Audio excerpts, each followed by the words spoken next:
my name is Pastor Michael, and we are continuing our study today in the book of Proverbs.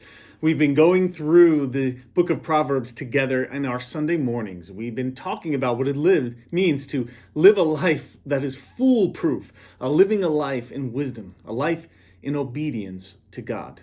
We set the framework here that God invites us to a life of wisdom, and we define wisdom as skill and art in godly living, skillfully and artfully living our life. We talked about how the book of Proverbs begins with the reminder that the fear of the Lord is the beginning of knowledge, that to live a wise life means that we are living in reverence, awe, respect, and in the fear of God, not in a way that harms and diminishes, but in a way that allows our life to be a life of awe and reverence for the God of all things. And we talk about, as well as the framework for understanding the book of Proverbs, this idea, this concept that Jesus, he is the embodiment of true wisdom, that Jesus takes this characteristic of wisdom and embodies it perfectly in his life and how he lived, died, rose again, and that Jesus, as the creator and the redeemer of all things, ultimately even in the gospel himself, demonstrates the true way to live and hope for hope in redemption in this life, that Jesus, he's the wisdom of God.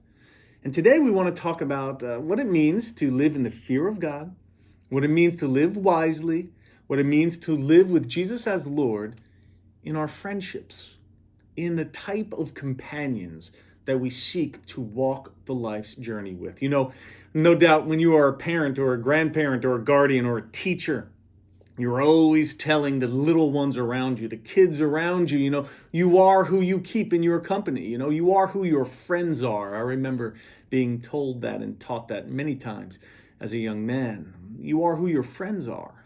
And in very many ways, the people we spend time with help shape us. Now, listen, this does not mean that we do not spend time with people that disagree with us or people that we're trying to share the hope of God with or share the truth of Jesus with, people that are different.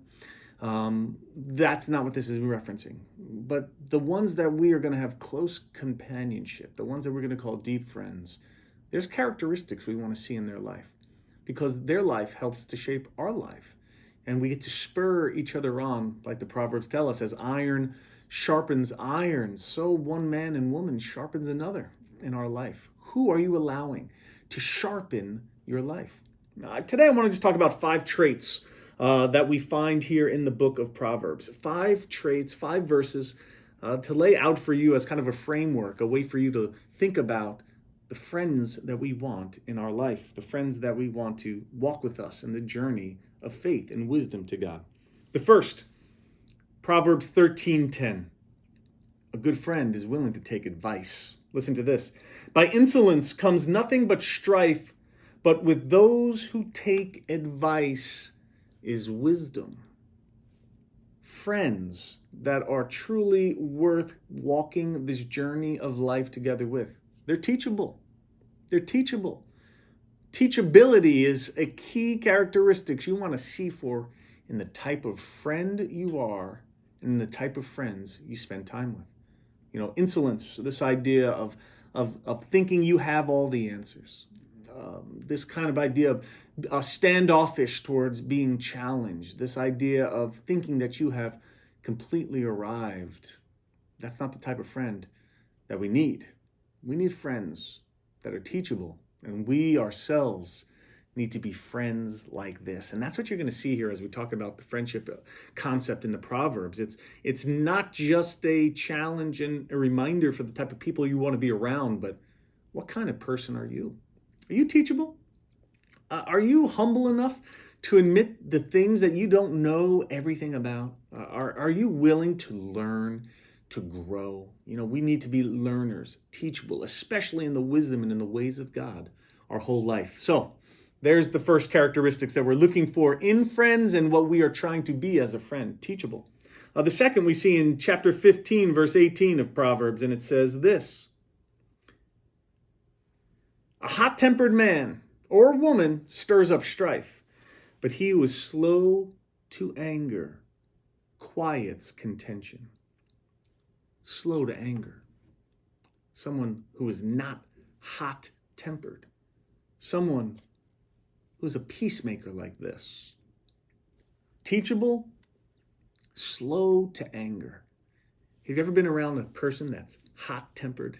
Somebody that it does not take but a few things to go against the way that they hope things are going to want, that things that they want to go, and all of a sudden you see their temper flare up. We could all think of people. I could think of individuals in my own life.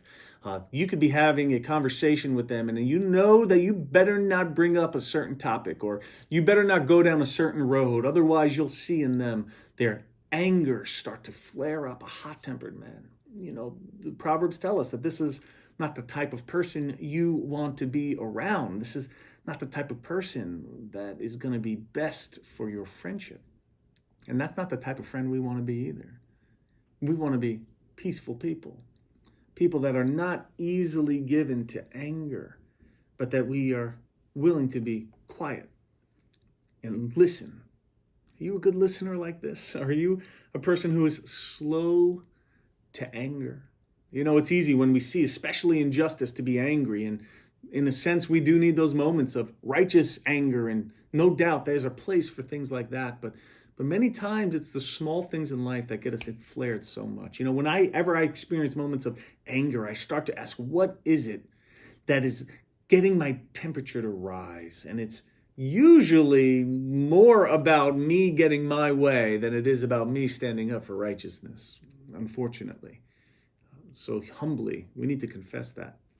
We need to be teachable friends. We need to be friends that are slow to anger. Another verse here, 16:28. A dishonest man spreads strife, and a whisperer separates close friends. Let me say that again. This is Proverbs 16:28. A dishonest man spreads strife, and a whisperer separates close friends. Honesty. Someone that's not a gossip, a whisperer. Have you ever seen a friendship that was strong? One that even maybe was strong for years and years. And then one or the other went behind the back of the other. And as a result, that friendship has disintegrated. I could actually think in my mind of names of individuals I know, people that I know, that have had this happen exactly to them. And all of us, in some ways, maybe have seen it occur. Where someone we thought was a friend, someone we thought was a confidant, went behind the scenes. A good friend, a friend in Proverbs that we want to have as a companion in our life's journey is someone that we want to know we could trust. Trustworthiness, that's a characteristic. Teachable, slow to anger, and trustworthy. Someone that we can entrust our challenges and our hardships to, that they're not going to use it as a weapon. Information oftentimes can be used as a weapon to hold against people, to harm, to not love and care for. Are you the type of friend that can be trusted, even with hard and difficult things? And are you looking for friends that you know you could trust? When you do so, you're living in the fear of the Lord. Once again, another scripture here, just a few more I want to share with you today. Proverbs 18:1. I love this proverb. Whoever isolates himself seeks his own desire. He breaks out against all sound judgment. Isolation, it's a problem. We need to be friends that are in community with each other. That's the fourth characteristic. In community. Someone that is willing to be teachable, someone that is slow to anger, someone that is as well trustworthy, and someone that is in community. The idea of being isolating oneself, it keeps you from the community of God and pursuing the things of God. When you are by yourself, you can convince yourself often of some wild falsehoods. You can convince yourself of giving in to temptations and desires. We need each other.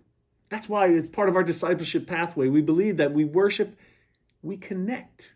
That's what you're doing right now with your life groups, that you're connecting right now around this screen. And afterwards, you're going to talk through the discussion questions to ask, how can I be intentionally placing myself in community with other brothers and sisters? How can I not isolate myself? Some of us have areas in our own life where we isolate ourselves, where we're not open and honest, where we are not seeking counsel and advice. To be a good friend, you need to seek community and look for men and women that are accountable as well in their life to other people.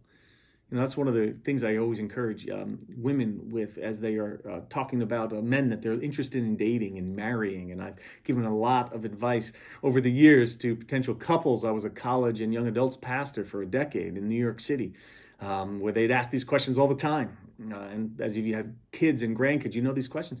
One of the key things I would often encourage the young women with as they were interested in different guys, I would ask them, are they men that are intentionally accountable to other godly men in their life? It's an interesting question.